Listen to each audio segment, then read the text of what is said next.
Well, it's a pleasure to be with you all. I've had a wonderful week in the Netherlands.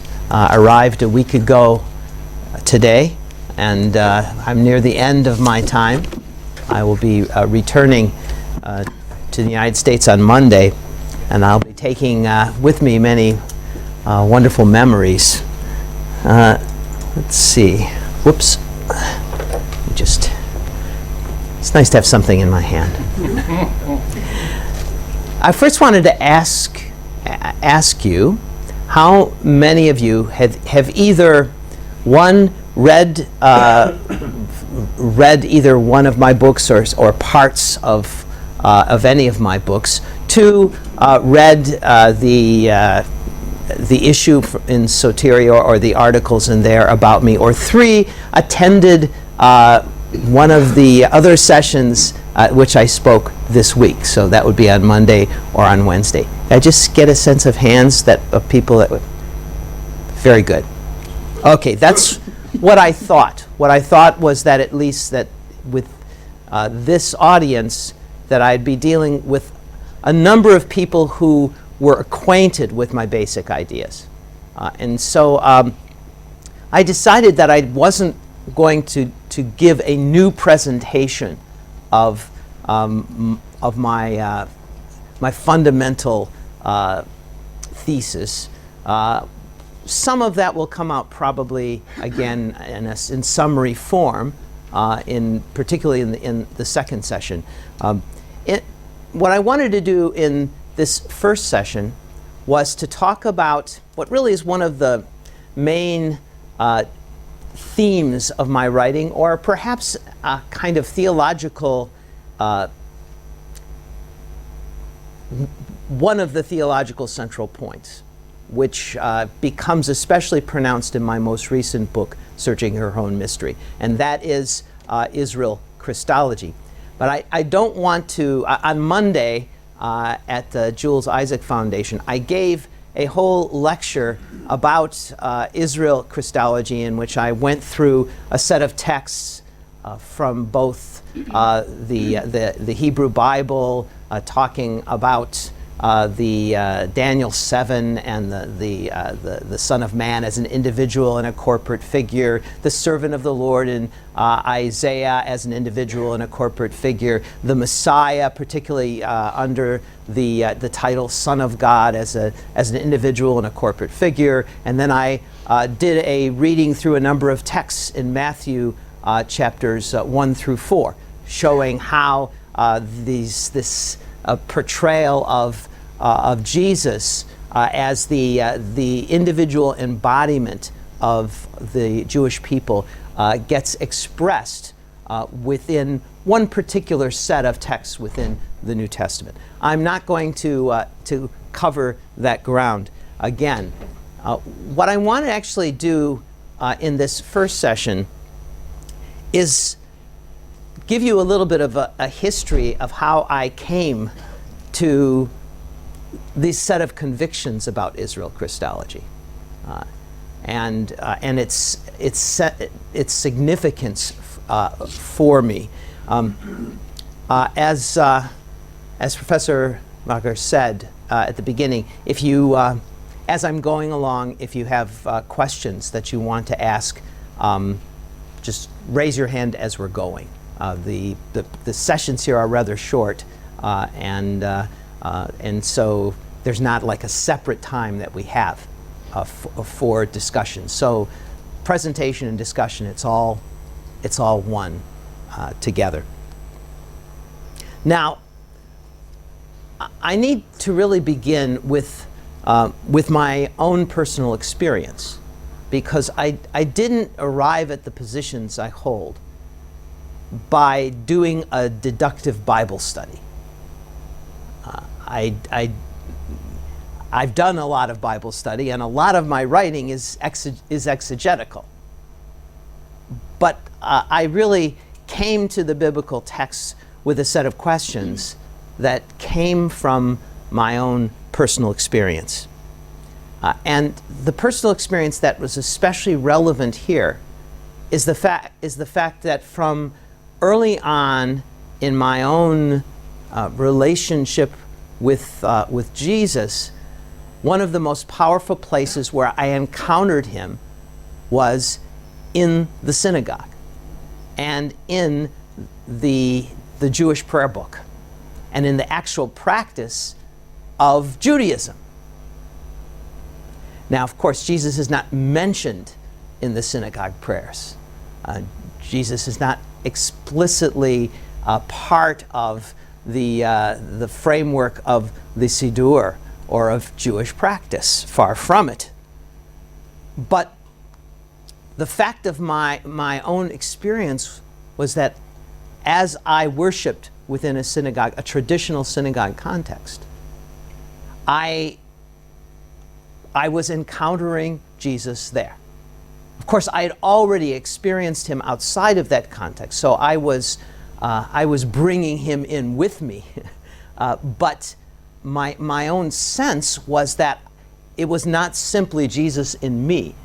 My sense was that in the midst of this synagogue community that would not in any way explicitly acknowledge Jesus, that Jesus was in their midst and that I was encountering him there. Or this prayer book, this text that is the cumulative result, the cumulative fruit of the Jewish people's relationship with God over a couple of thousand years. That in making that prayer book my own, I was encountering Jesus there, much as I think the early followers of Jesus encountered Jesus in the midst of the Psalms and in the midst of the prayers of Israel that they knew in their own day, or in the midst of temple worship as it's presented in the book of Acts. May I ask you, will you also mention something in this part about your coming to faith in Jesus? No. Okay. No, I don't. Yeah, because I just want to. I'm just trying to set the stage here specifically for the question of Israel Christology, and how I came to this particular conviction. Mm-hmm. And so, the basic question for me was, how can this be? How can this be that I'm encountering Jesus in this place where his name cannot be mentioned? How can it be that I'm encountering Jesus in the practice of entering and internalizing personally the prayers of the Siddur, which were all composed by people over a 2,000-year period who, of course, had no interest, no positive interest in the person of Jesus? How could this be? And so over many years, this was a question that was in my mind as I was reading the New Testament, as I was reflecting on my own faith in Jesus the Messiah. I think one key source for me that put it together was when I read a Jewish theologian by the name of Will Herbert. I think, let me test here do I have the enough rope here?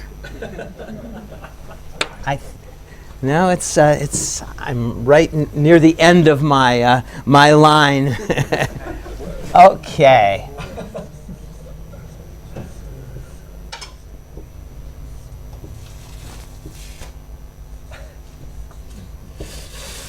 Will Herbert. You have some more now. Okay. Thank you.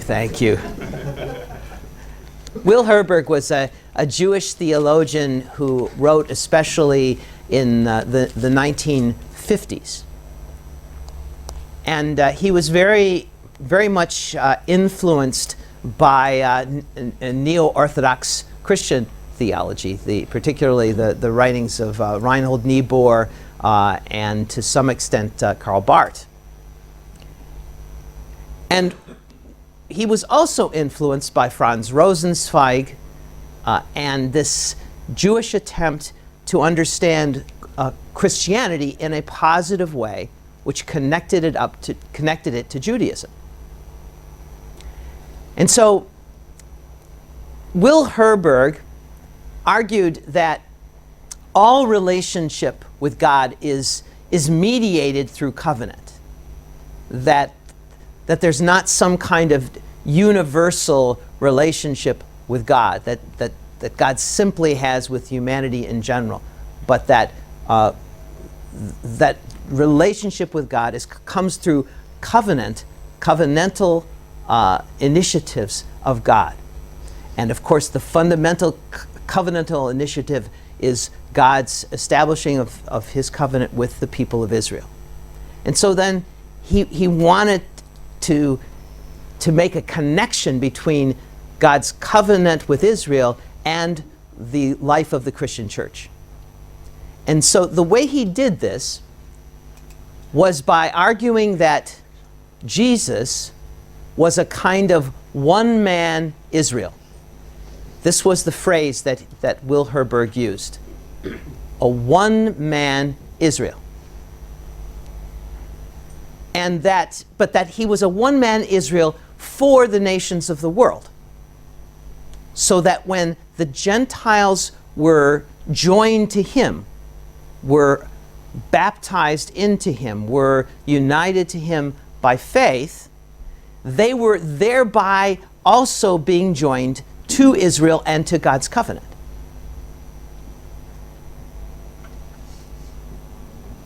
Now, I found this idea very, very intriguing. It captured this sense of the church's relationship to the Jewish people. And in a sense, Jesus' own relationship to the Jewish people as this microcosm, this individual embodiment of the life of the Jewish people. But of course, what it was lacking was any sense that this had profound implications for the Jewish people itself, other than by establishing this connection between the church of the nations, the Gentiles, and the Jewish people, which Herberg did think was of great significance for the Jewish people. But other than that, Jesus was one-man Israel for the nations. But I felt like I had come across a key, something that had great import, even though Will Herberg hadn't drawn the implications from it that I thought needed to be drawn. And what struck me was Jesus as the one-man Israel is not only one-man Israel for the nations. He's one-man Israel for the Jewish people. That he, in his embodiment of the life of Israel, he establishes as Israel's king an unbreakable bond with the Jewish people. He becomes the mystery, the hidden core of Jewish identity that will, in a hidden way, be shaping Jewish life and Jewish history for all time to come. That the incarnation establishes a kind of ontological connection between Jesus and not just humanity in a generic way. It does that too. But that it establishes this distinctive, particular ontological connection between Jesus and the Jewish people. And in a sense, only such a connection with the nations via the Jewish people and through that connection with the Jewish people.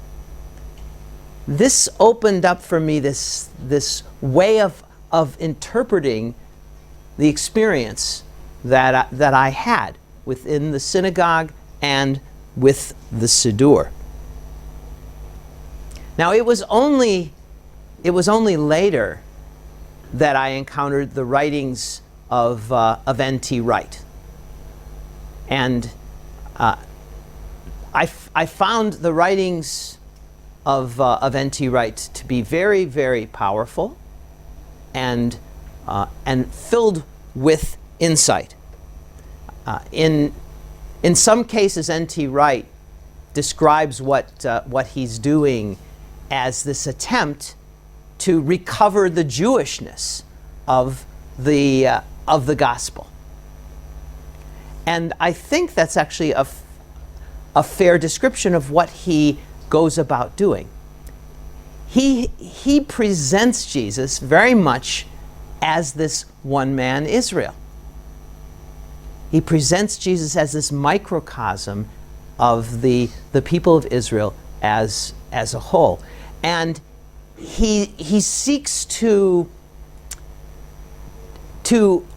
argue against some sense of Jesus simply as one who comes as generic humanity. This gets expressed in fascinating ways when he interprets Paul's Adam Christology. And this is reflected early on in N.T. Wright's work when he's interpreting Romans chapter 5 or 1 Corinthians chapter 15. What he says is that Jesus becomes Adam, becomes the second Adam, not in a direct way. He becomes the second Adam because Israel was in fact established by God to be the second Adam, to be the renewed humanity. And it's by virtue of being the embodiment of Israel that Jesus is the second Adam or the new Adam.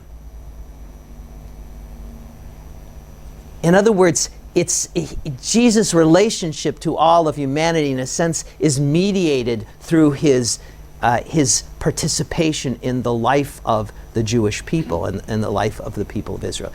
And then N.T. Wright goes through the entire framework of Jesus' own teaching, his redemptive work, and seeks to interpret it all in connection with Jesus as the individual embodiment of Israel's story. The story, understanding the story of Jesus as simply the story of Israel being told again. Now, again, I find many aspects of N.T. Wright's picture here to be very, very compelling. What I found is he was taking a core insight that I had received both from my own personal experience and then from reading Will Herbert. But now he was applying it in detail to a variety of different aspects of Jesus' teaching and work in a way, again, that had, I thought, a power to rethink the message of the gospel in a way that really did recover something about its fundamental Jewish character. Of course, what drops out utterly from N.T. Wright's picture is the Jewish people itself. He succeeds at recovering the Jewishness of the gospel. What he loses are the Jews. Because in the way in which N.T. Wright reads the New Testament, in the form of Israel Christology that N.T. Wright presents, Jesus so embodies the Jewish people. He so sums up the Jewish people. And he does it in such a way that in order to maintain your identity in Israel, in order to still be counted as part of Israel, you simply have to come to him and explicitly confess faith in him and enter into his community, the community of his disciples. And any Jews who do not do that thereby forfeit their own claim, the legitimacy of their own claim to be part of Israel. From that point on, Jewish history has really no particular significance beyond the history of any other particular people on in the earth. And Jesus has no ongoing connection to that history beyond the connection he might have with the history of the Chinese or the Italians or the Poles. Now, that of course was something that struck me as profoundly, profoundly odd, wrong, false, certainly false to to both my own experience, but also to what seemed to me to make most sense of both of history as well as my reading of the New Testament. And so what I saw in Jewish history was a pattern that struck me as being very clearly what you might call cruciform, that showed the Jewish people in many ways, and this is an insight of John Howard Yoder, in many ways showing the Jewish people bearing a clearer witness to the teaching and life of Jesus and the cross of Jesus in its history than the church did as a whole. And that seemed to me to be something more than a coincidence.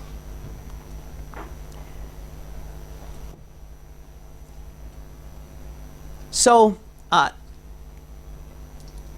basically this notion of Israel Christology is something that really runs through all of my writings. In my first book, Post-Missionary Messianic Judaism, it's not the central theme, because it's fundamentally a book about ecclesiology.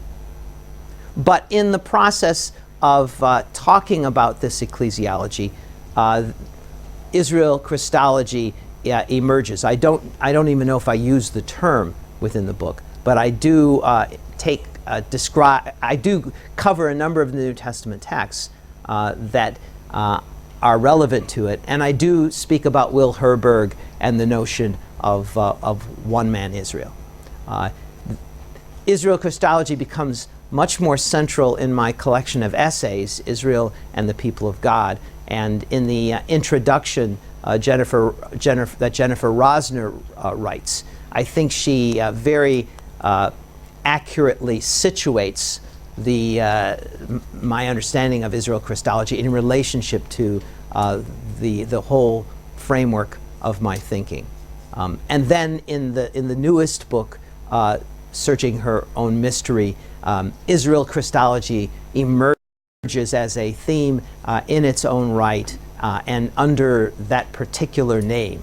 And then I try to develop that insight, and particularly how it then impacts our understanding of ecclesiology and the relationship of the Jewish people and the church, which is more what I will focus on in our second session this morning. Now, so far, any questions so far from this? Yes? Just to clarify, let me gather my words well. You said that N.T. Wright is the one Israel, embodiment of Israel? Yes. But then you branch off from what N.T. Wright says. He says that everybody who confesses Christ is God's people. What is your point on that? That Jews who do not confess Christ, Yes. are they God's people? Yes. Will they dwell forever in His presence? Well, that's a separate question, I think. For me, that's a separate. I have the same question about the church. I don't see it any different. I treat the visibility of the church as very significant. I'm not particularly enthused about a great emphasis on an invisible church. For me, the church is something as tangible as the Jewish people, and that will perhaps come off a bit in our discussion of ecclesiology. So for me, the church is a concrete reality that you can touch and that you can feel. Will everyone who is part of that concrete community, will they all at the end share life in the presence of God? that's a different question. I'd say the same thing about the Jewish people. I'd say this is the Jewish people are the people of God. They are Israel. How many of them as individuals will be sharing life with God in the world to come?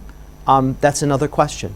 It's a separate question as far as I see it from the basic question of ecclesiology of who is the people of God.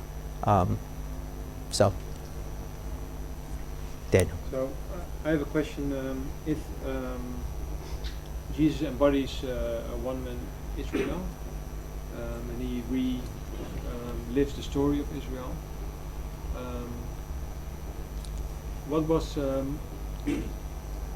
conversion to, or accepting him as a Messiah? What was it for? In what way was it a conversion for Jews? Yes. So to speak? Because Paul talks Yes. about that some Jews didn't convert. Yes. But how? Yes. Yes. Well, I think I'm not enthusiastic about the term conversion for Jews. There are a lot of reasons, for that, and I don't need to go into to all of them.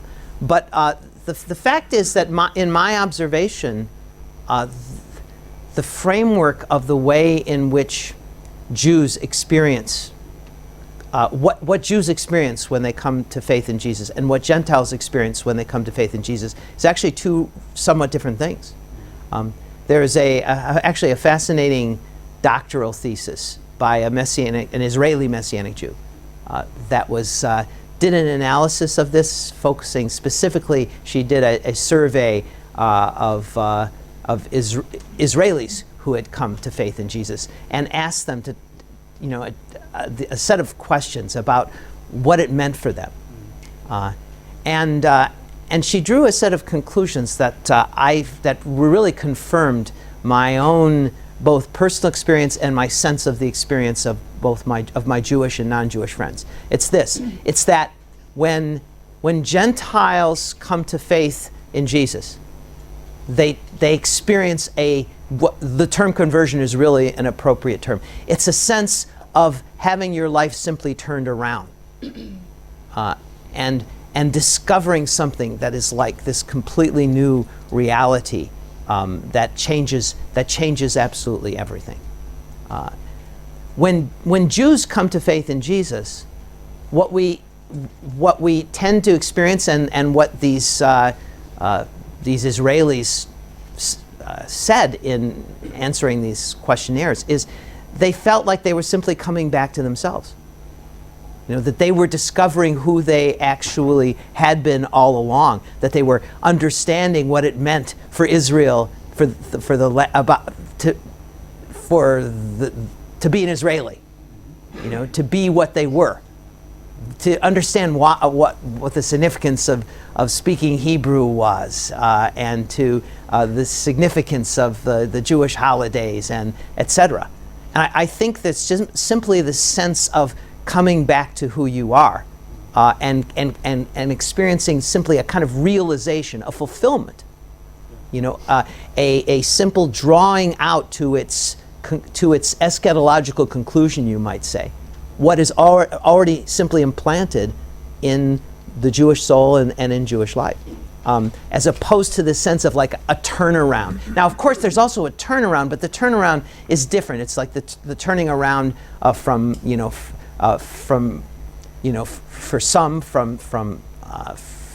sinful courses of life and a changing in priorities. And of course, there's also that sense of turning, but fundamentally in terms of identity, it's not that same sense of a new identity that's being given. It's a sense of simply the recovery or the fulfillment of your own identity. And I think that's what you see in the book of Acts in the New Testament, even for someone like Paul. For Paul can talk about it in his own, he has this dramatic turnaround that's got to do with his own biography, because he was a persecutor and suddenly he becomes an apostle, and so that's this dramatic turnaround. But in fact, even for Paul, encountering the light of the Messiah on the road to Damascus is really it's simply actually seeing the one who he had been worshiping for his whole life, but recognizing in a deeper way who he really was. So. And did some participants use the language of exile, return from exile, or stuff like that, or?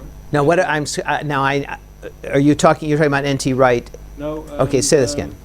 The participants of the inquiry. Yes, you mean in this particular doctrine? Yes, well, very much so. The sense of return, of restoration, of coming back to Israel's coming back to the land, and they're in some ways seeing their own personal story as parallel to the whole story of the Jewish people's experience of exile and of return. Yeah, very much. That was very prominent in that. But I think, by the way, her dissertation was done in English and at Hebrew University. And if any of you are interested in. Do you know her name? Carrie Varshovsky, I think it is. Yeah, I'm not sure, but I'm not sure I can. I think I have a copy, a PDF thing that I could, that I could send out for anyone who is interested, so that if either Daniel, or Hank, if you just remind me with an email, I can send it to you, and then anyone else could contact. It's extremely well done. Okay, yes. Yeah, Jesus being the embodiment of Israel Christology. I'm thinking about this text from Matthew. Jesus talking about the kingdom of God and the consequences of rejecting it. And he somewhere said, "Well, I will give the fruit of it to people. Will bring the fruit of it." Yes.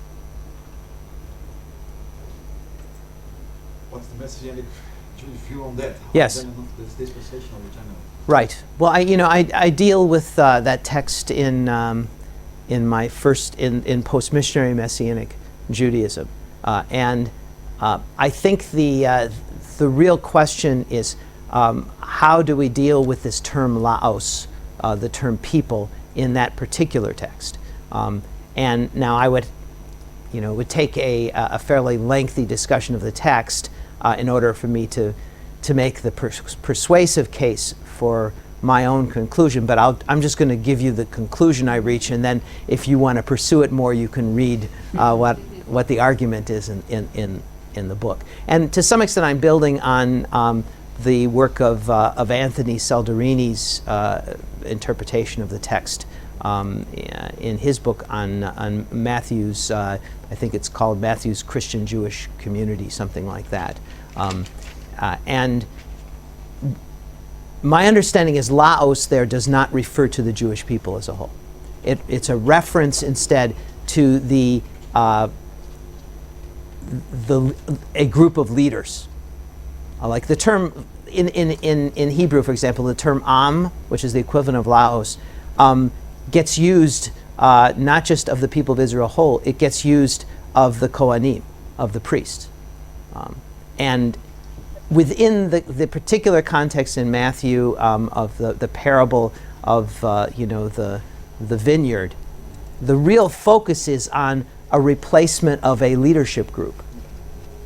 And so the kingdom there is, I think, in effect Israel, but what the main thrust is the replacement of the leaders of Israel, as opposed to the replacement of Israel. So, Very important. yeah. Okay. Did I see any other hands here?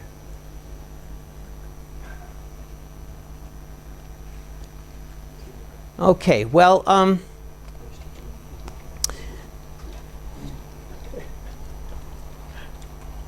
We'll need to end very soon. I'm just deciding whether it's worth my taking a couple of extra minutes here. Well, what I'm going to be talking about this in the next session then has to do with what does this mean for our understanding of ecclesiology? What is this?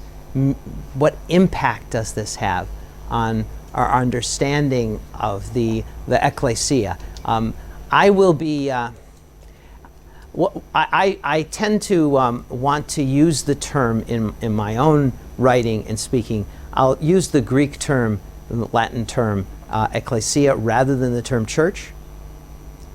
And the reason I do that is because for most Jews and most Christians, the term church is a term that's used as a contrast to the Jewish people.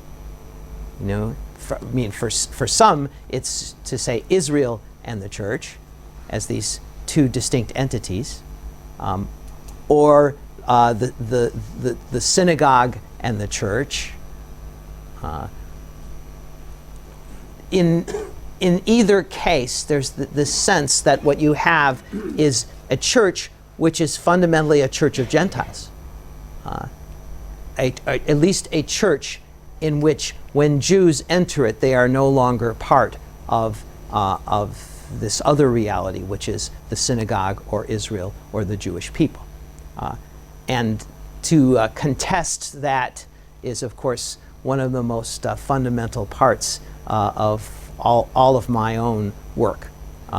And so for me, what's crucial to always keep in view is the notion of the church as itself what I call in post-missionary Messianic Judaism a bilateral reality, one that's made up of Jews and Gentiles, and in a way that actually gets expressed corporately and not just in having individual Jews who are part of what is otherwise largely a Gentile institution.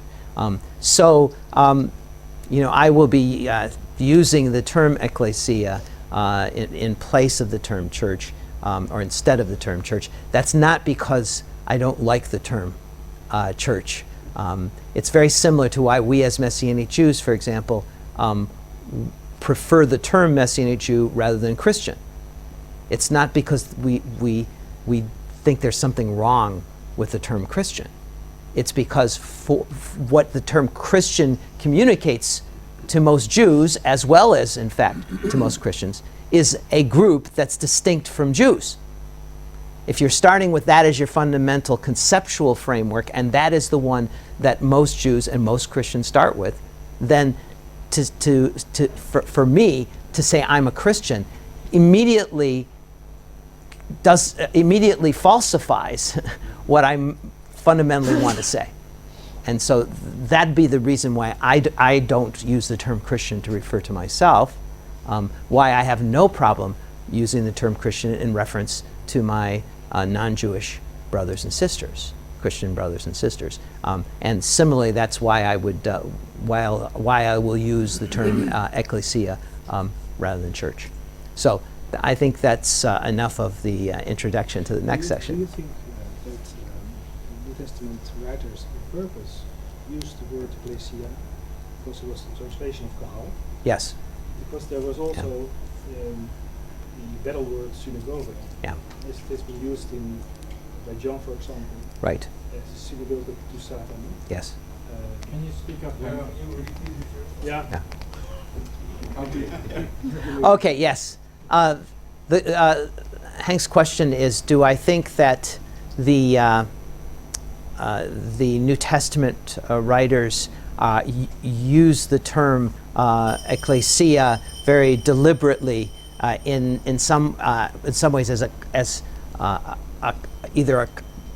instead of using the term synagogue, which is employed at the time to refer to these these other Jewish assemblies. Both of them were used in the Greek translation of the Hebrew Bible, to refer to the people of Israel, and so. You might finish your answer Yes. in the second lecture.